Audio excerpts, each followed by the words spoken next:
गुरुजीची छडी खाल्ली हातावर पाठीवर, वाटतं पुन्हा फिरून यावं बालपण खोड्यातलं। अजून मला आठवतं माझं घर खेड्यातलं। नातवाचं बोट म्हणजे आजोबाची काठी होती, नातवाचं बोट म्हणजे आजोबाची काठी होती। जगासाठी सासूबाई माय सुनेसाठी, नातवाचं बोट म्हणजे आजोबाची काठी होती। जगासाठी सासूबाई माय सुनेसाठी होती। 30-40 माणसांचं एक खटलं वाड्यातलं।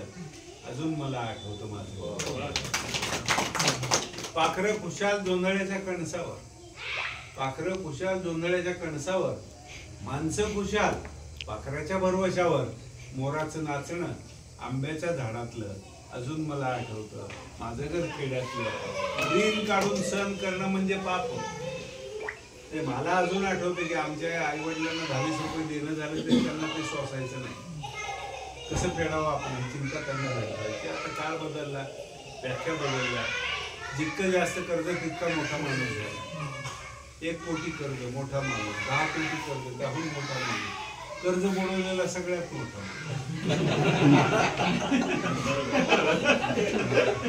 ऋण काढून सहन करणं म्हणजे पाप। माणसाचं मन किती निर्मळ आणि साफ होतं। लाख मोलाचं वाटायचं, लाख मोलाचं वाटायचं समाधान थोड्यातलं।